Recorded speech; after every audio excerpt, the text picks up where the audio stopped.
Sing the wondrous love of Jesus, sing his mercy and his grace.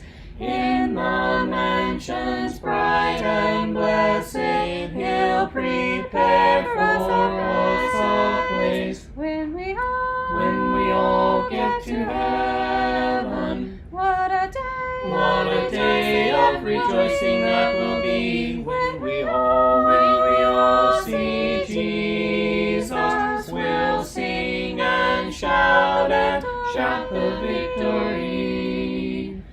While we walk the pilgrim pathway, clouds will overspread the sky.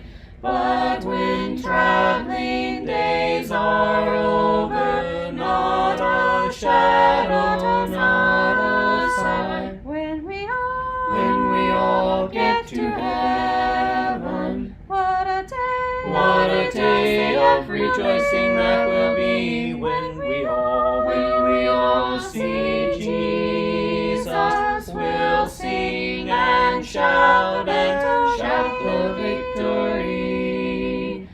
Let us then be true and faithful, trusting, serving every day.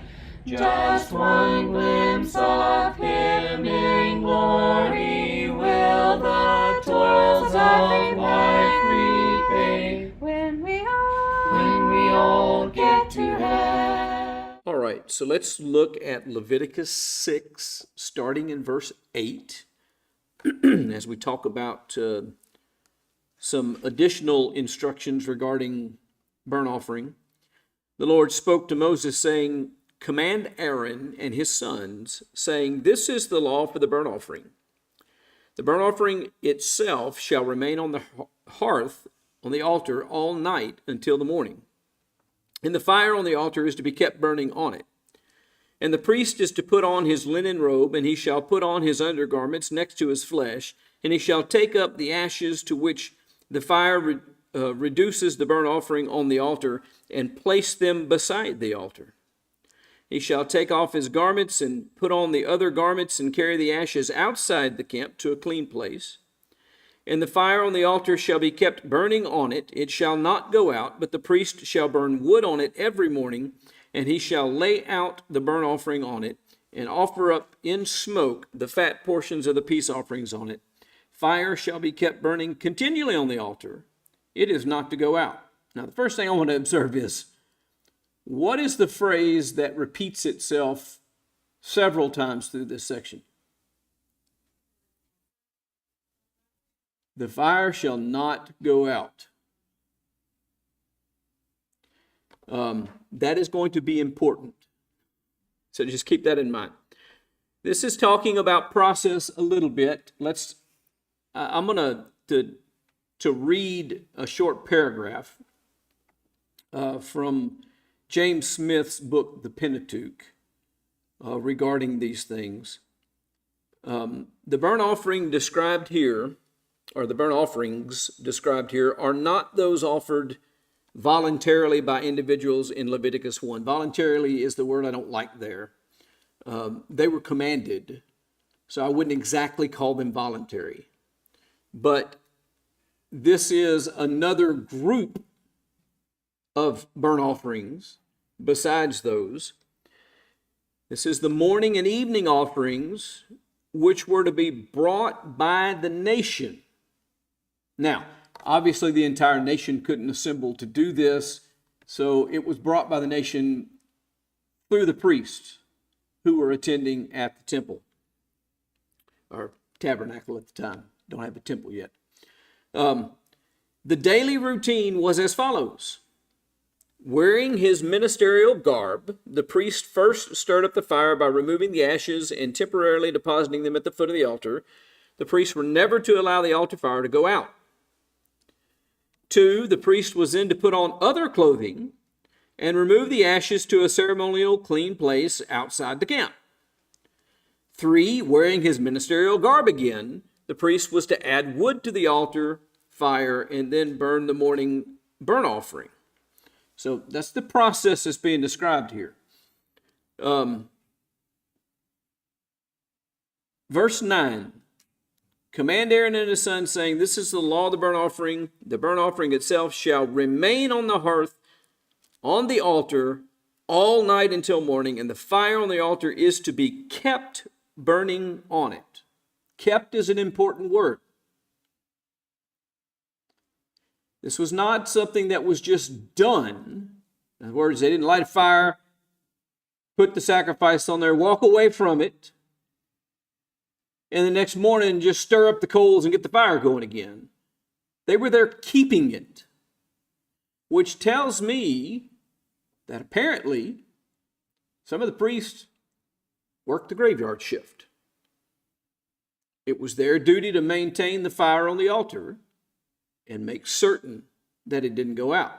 Now, there's no instructions here about process. We'll talk about that a little bit more in a minute. But it was to remain there all night. Now, this is important. The offering itself was to remain on the altar too. Now, obviously, it's essentially burned up. I'm presuming that there are going to be parts of it that don't completely burn. Some bones and teeth and things that don't completely burn. But they fall through the grating and become part of the ash that is taken out in the morning.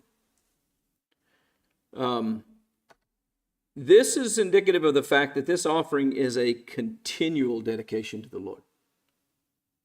It's offered twice a day, in the morning and at twilight.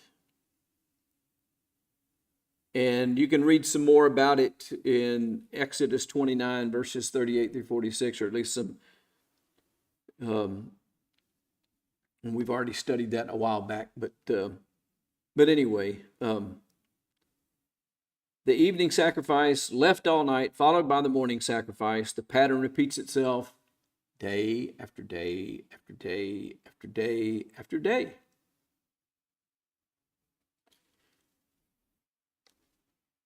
Now, I'm going to go from preaching to meddling a little bit here.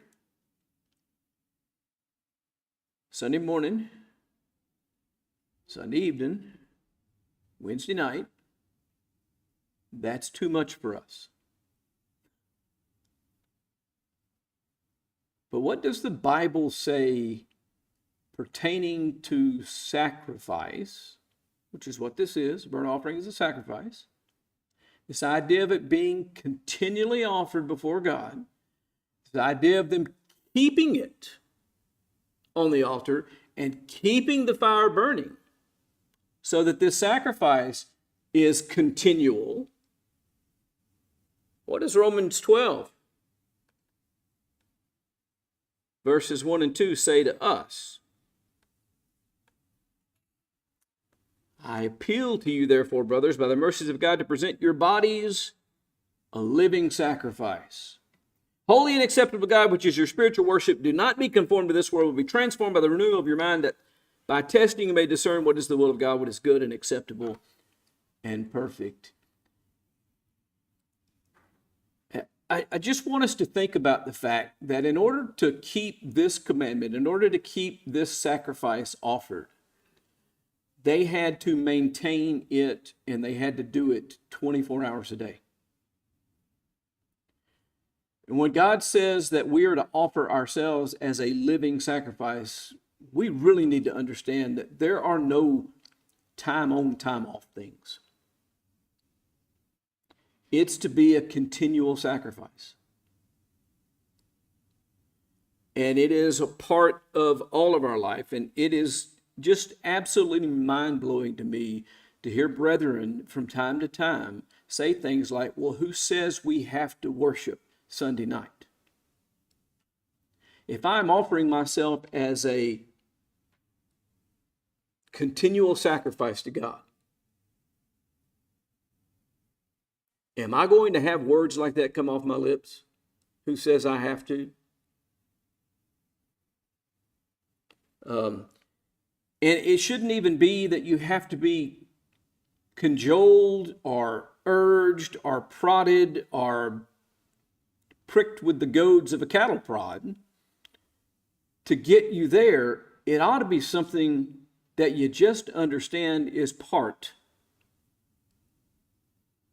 of fellowship with God. Somebody kept that fire all night. I don't know how many people it took. I don't know how hard the work was. But I will tell you this. The Bible doesn't give us a whole lot of information. And again, I'll talk to you in the next section about this a little bit more. The Bible doesn't give us a whole lot of information about the process with which they were to do this. But I'll guarantee you this. It takes wood. And that wood didn't just walk up and present itself ready to use. Have you ever collected wood for a fire? And processed it and got it ready? Is it easy? Is it time consuming? Absolutely. Now we'll add another layer to this. They were not in the forested regions of the East Texas piney woods, where the trees are so thick that you can't avoid one without running into another one. They're wandering across the Sinai Desert. And they still have to keep fire going 24 hours a day. Just think about the work that goes into supplying the wood for that proposition. Have you ever gone camping? Have you ever had your campfire go out? And you're trying to take care of it sometimes, and you have especially if you're camping and you're doing it the real way in a tent, and you're not in an air-conditioned RV of some sort, or a heated RV, and you're in an area that's cold, and you go, look, that fire has got to stay going to keep me warm. And then you fall asleep, you doze off, and you wake up, and the fire's gone out, and what are you? You're cold. And you got to go through this whole process to try to get it going again. It takes tending, is my point. Fires don't just burn. Fires have to be kept burning. And that is why the language here says, and the fire on the altar is to be kept burning on it. There was work to do. Yes, ma'am.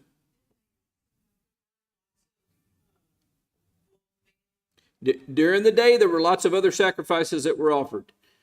But the day starts with this sacrifice, and the day ends with this sacrifice, and this sacrifice stays on the altar all night, which in turn means that there is always an animal on the altar being sacrificed. There is not a point in the day when there is not something on the altar being sacrificed to God. Sacrifices are being offered all day long. And then at twilight, this last one is put on there. It's kept on there all night. And then you clean the ashes out and start the process over. The continuality of it. That's exactly, I think, what we're supposed to carry from it. Look at verses 12 and 13. And the fire on the altar shall be kept burning on it. It shall not go out, but the priest shall burn wood on it every morning.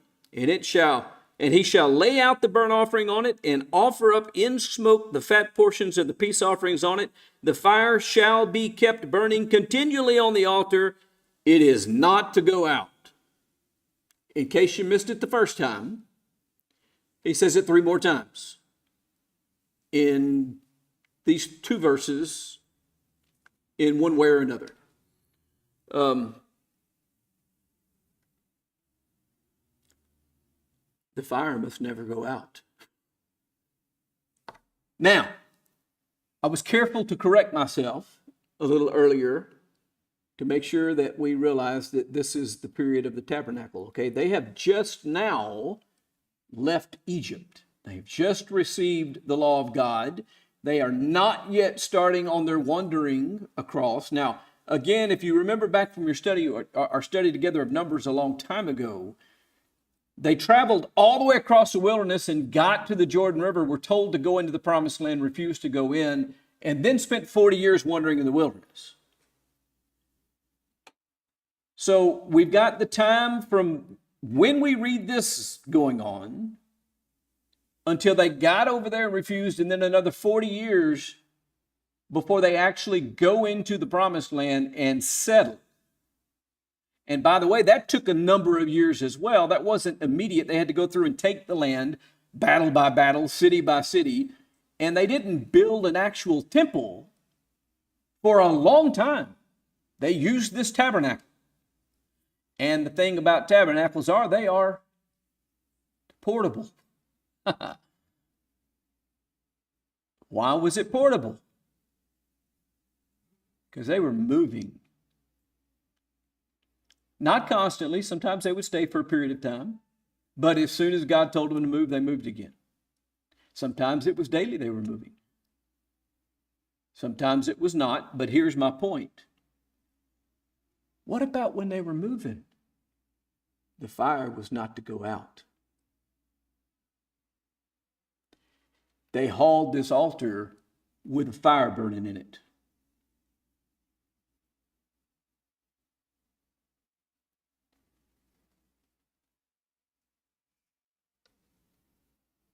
The fire on the altar shall be kept burning.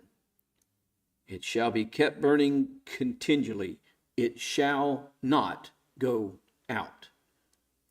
Even when they're moving, they're hauling this thing with a fire going in it and making certain that the fire stays going.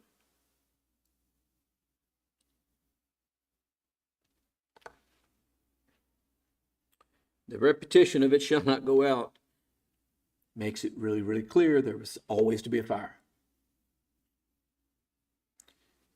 And as I mentioned earlier, there are some implications of that, particularly of the overnight part of it, because the text specifies this continual burning. The priests are going to be responsible for maintaining it overnight.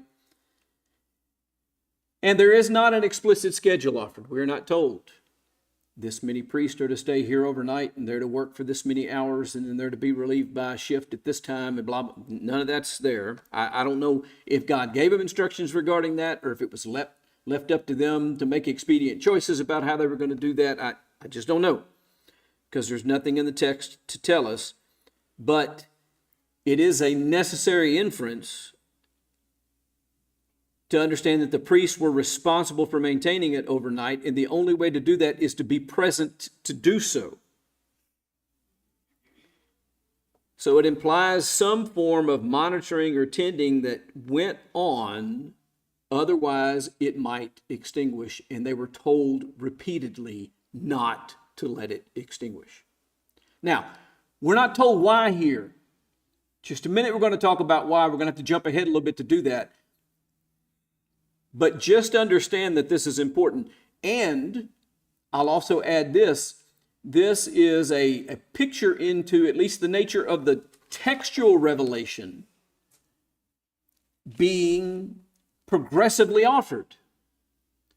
We're told that the fire needs to be kept burning continually. Here, we're not told where the fire is going to come from. We're not told how to maintain the fire. We're not told anything about it other than keep it burning at this point. In subsequent chapters, there's going to be other mentions that fill in some of those questions. Let's just talk about it right now. Why? Why is it so important to keep this fire burning and never let it go out? Where was the fire going to come from? Were they going to light it with their Zippo? They're going to rub two sticks together?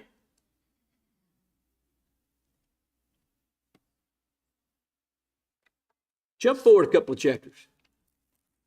Look at Leviticus chapter 9 and verse 24 with me. Well, 23 and 22. 22, let's start in 22. 9:22. Then Aaron lifted up his hands toward the people and blessed them, and he stepped down after making the sin offering and the burnt offering and the peace offerings. And Moses and Aaron went to the tent of meeting. When they came out and blessed the people, the glory of the Lord appeared to all the people. I'm going to stop there for a moment and have you recall that we've got instructions being given in chapters 1 through 7, and we have things happening later in the book that the instructions were about. And so up to this point, the tabernacle is not being used and the offerings are not being made yet. They don't know what to do, what to offer, how to do it yet. They're being told about the process. Chapter 9 in verses 22 and following is dealing with the origin, when the first offering was made. And listen to what it says in verse 24.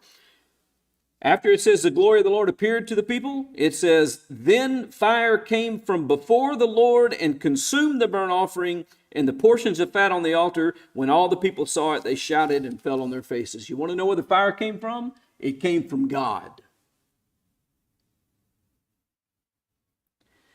And maybe that tells us something about what we're told in the next chapter. When Nadab and Abihu brought strange fire. What made it strange? It wasn't the fire from God. They got it from another place. Once God started that fire, they were supposed to do what? Keep God's fire burning.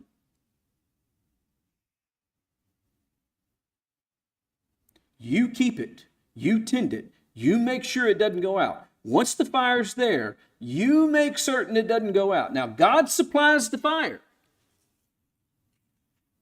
showing His presence, showing His participation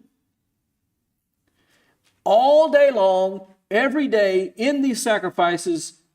There's the active participation of God. He supplied the fire. Don't let this fire go out.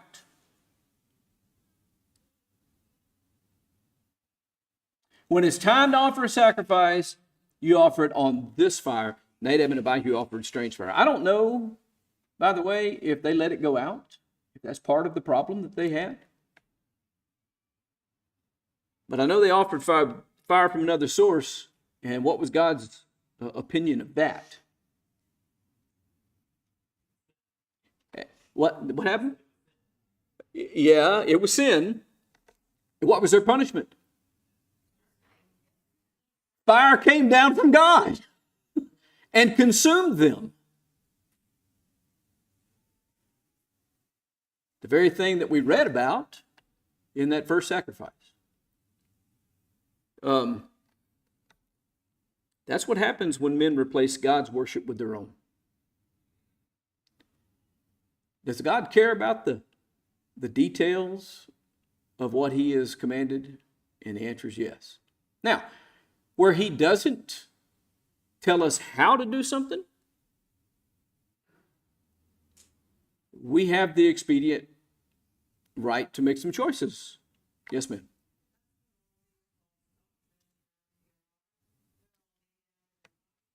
That's what all of our behavior is, where we take and do what we want or get from somewhere else the idea of what we should do rather than get it from God. The fire came from God. I want you to use my fire. I'd rather use some other fire. No, that's not what I ask. And so God has told us to sing. And I think it's important, and I know that there are conscientious religious people out there who disagree with me, but I think it's important that we sing and not play. Because playing instruments doesn't accomplish the purpose of singing. The purpose of singing is to teach and admonish, and I can play my trumpet all day and I'll never teach you anything. You may like it, you may hate it, you may do, I don't know. But you'll never learn anything because there are no words involved. But singing involves words, and you will learn from them. And that's what He tells us to do, to sing, teaching and admonishing one another in these songs and hymns and spiritual songs, which is broad words.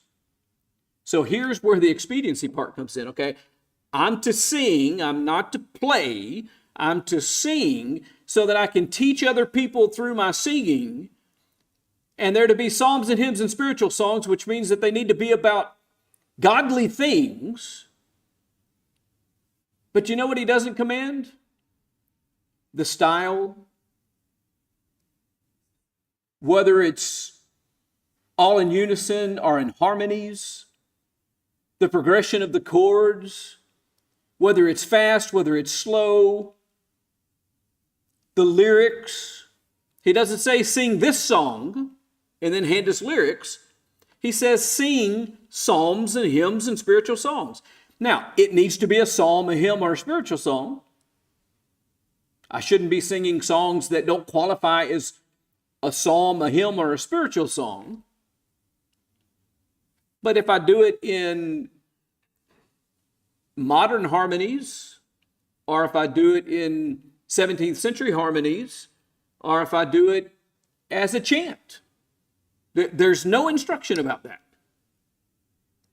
So I would argue that we are at liberty to do any of those things because they all generically fall underneath the umbrella of psalms. But if I add something, if I get the resource from somewhere other than God, I decide, for instance, that it'll sound better with a piano. It'll sound better with a brass quintet. Everything sounds better with a brass quintet. Everything sounds better with a good brass quintet. It'll sound better with a full orchestra accompaniment. I decide that and I offer that to God. I'm doing the exact same thing that Nadab and Abihu did. I am offering strange music. Not the music God supplied, but I've gotten my music from somewhere else. If I offer something that's not a psalm, hymn, or spiritual song, and we can debate whether praise songs fall underneath that category. I'm being sarcastic. So, if I'm doing that, I'm offering God's music. If I offer some other song that's not spiritual, but it's a beautiful song, I'm offering strange music. If I'm not praying from my heart, making my request known toward God, I'm offering strange prayers. And we can go down that list over and over with everything that we do. Understand, this is teaching us that we need to work to keep and maintain what God has given us. And it's serious. I'm giving you this altar. I'm telling you these are the sacrifices to offer on this altar. What if they'd offered different sacrifices on the altar? Would God have been pleased? No, they'd have been strange sacrifices. Offer these sacrifices on the altar. And by the way, you're going to keep a fire burning on this all the time, and you're going to keep a sacrifice on it all the time, day and night, continually. Now, if there was continually a sacrifice on the altar, especially when we're talking about in the days when they were traveling as a camp, remembering that they all set up and camped around the tabernacle, do you know what they all saw 24 hours a day? The smoke rising up off the altar, which immediately reminded them of what? The sacrifices which were necessary to make atonement and to sustain their relationship with God. They really shouldn't have had a hard time. After centuries of that, recognizing the importance of Jesus, the importance of the cross, and the importance of offering themselves as living sacrifices continually, day and night. I am the sacrifice. My life is the sacrifice. It is no longer I who live, but Christ lives in me. Paul was saying the same thing. I am a continual sacrifice. The life that I now live, I no longer live based upon my own desires. I live by faith. And to be clear, the book of Romans tells us that there is obedience attached to that. The obedience of faith is the purpose that the book of Romans is written, to bring about the obedience of faith. That obedience is my continual sacrifice to God all the days of my life. When is my sacrifice over? When I'm consumed.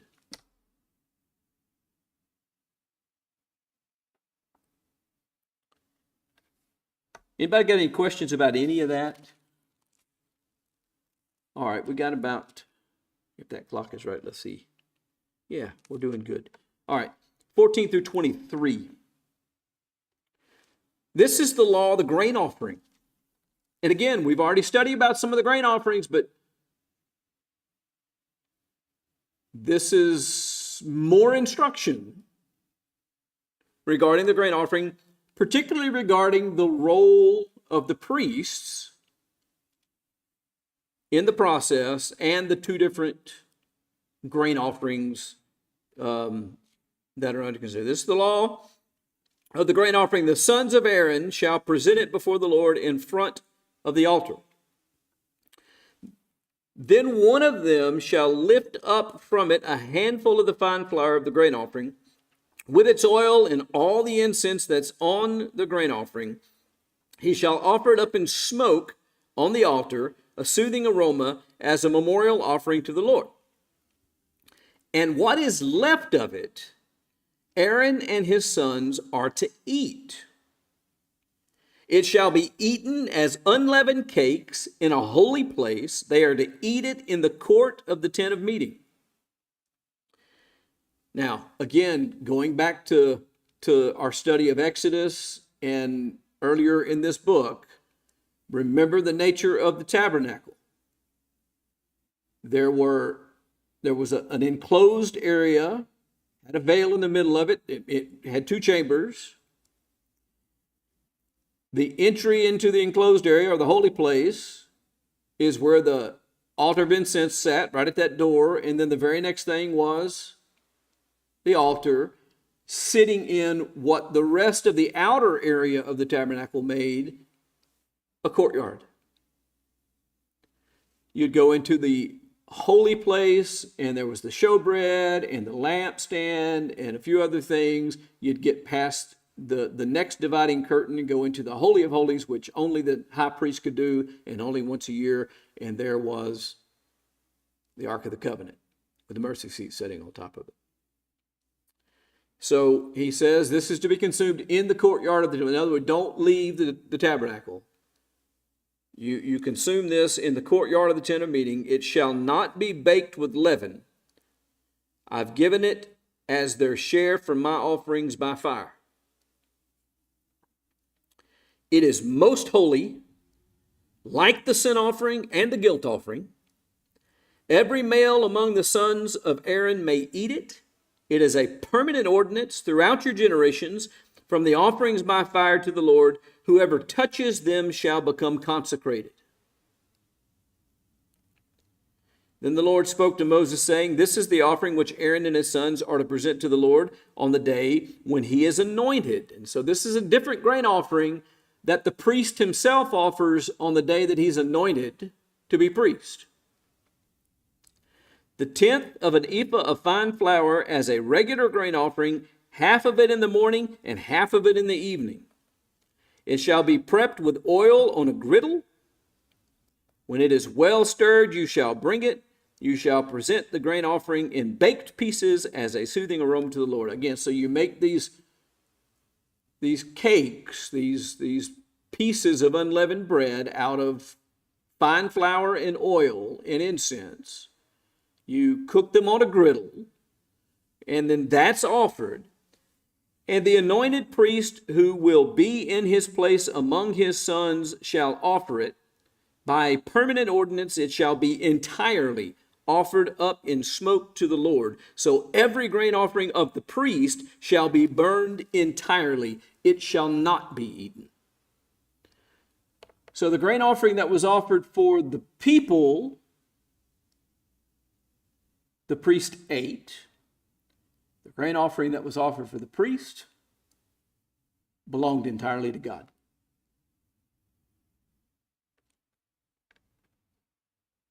this is clarifying the priest portion and the sanctity of the offering and the holiness that was required in the service of God.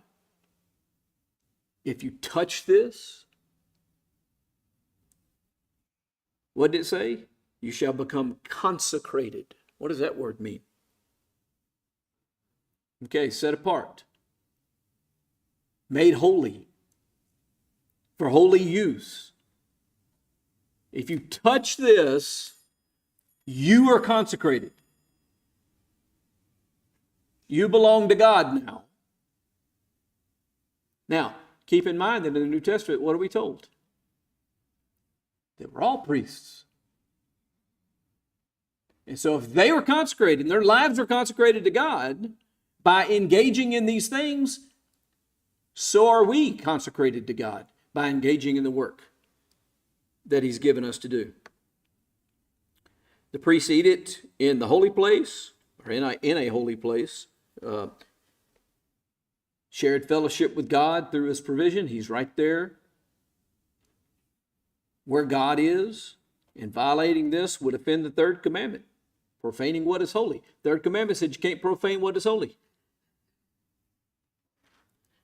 The daily grain offering of the anointed priest was to be wholly burned. No portion was kept back. It's total dedication. And I think there's a messianic parallel here that Christ is the perfectly consecrated high priest who offers himself wholly to God. Where is Christ today? In heaven, at the right hand of God.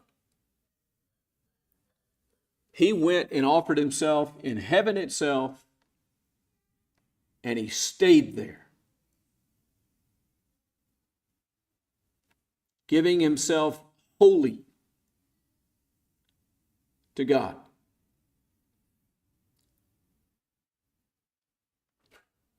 We don't really have time to cover the sin offering, so we'll finish starting in verse 24 and the following next time, and then move into chapter 7. Got to count. Today's the 20th, so now I will be here next Wednesday. I will not be here the Wednesday after that, but I will be here next Wednesday. So next Wednesday, we'll do that. I don't know if we'll be able to get all the way through chapter 7 or not, but I will do my best. Anybody have any questions or comments before we dismiss class? Yes, ma'am.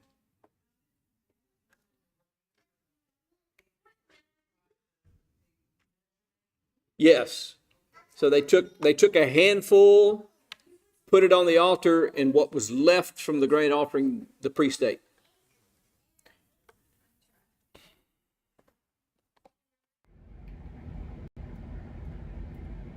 Sing the wondrous love of Jesus, sing His mercy and His grace. In the mansions bright and blessed, He'll prepare for us a place. When we all get to heaven, what a day of rejoicing that will be.